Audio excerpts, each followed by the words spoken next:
The crisis of income inequality in America is well known, but there's another economic crisis developing much faster and with worse consequences. I'm talking about inequality of wealth. The wealth gap is now staggering. In the 1970s, the wealthiest tenth of Americans owned about a third of the nation's total household wealth. Now, the wealthiest 10% owns about 75% of total household wealth. America's richest 1/10 of 1% now owns as much wealth as the bottom 90%. Wealth isn't like income. Income is payment for work.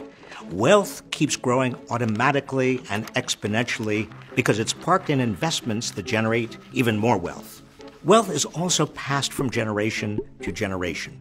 An estimated 60% of the wealth in the United States today is inherited. Many of today's super rich never did a day's work in their lives. The Walmart heirs alone have more wealth than the bottom 42% of Americans combined. America is now on the cusp of the largest intergenerational transfer of wealth in history.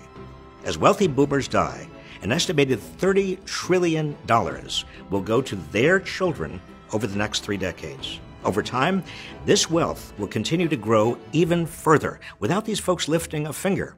This concentration of wealth will soon resemble the kind of dynasties common to European aristocracies in the 17th and 18th centuries. It's exactly what our founding fathers sought to combat by creating a system of government and economy grounded in meritocracy. Dynastic wealth puts economic power into the hands of a relatively small number of people who make decisions about where and how to invest the nation's capital, as well as which nonprofit enterprises and charities deserve support, and what politicians merit their campaign contributions. That means their decisions have a disproportionately large effect on America's future. Dynastic wealth also magnifies race and gender disparities. Because of racism and sexism, women and people of color not only earn less, they have also saved less, which is why the racial wealth gap and the gender wealth gap are huge and growing. Today, government is financed almost entirely by income taxes and payroll taxes, totally ignoring the giant and growing wealth at the top. So how do we address the crisis of wealth inequality? A wealth tax, as proposed by Senator Elizabeth Warren, would begin to tackle all this by placing a 2% tax on wealth in excess of $50 million.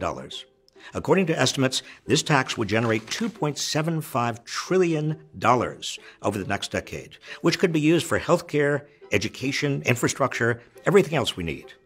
Not only would a wealth tax raise revenue and help bring the economy back into balance, but it would also protect our democracy by reducing the influence of the super rich on our political system. We must demand an economy that works for the many, not one that concentrates wealth in the hands of a few. A wealth tax is a necessary first step. If you found our video informative, please follow this page.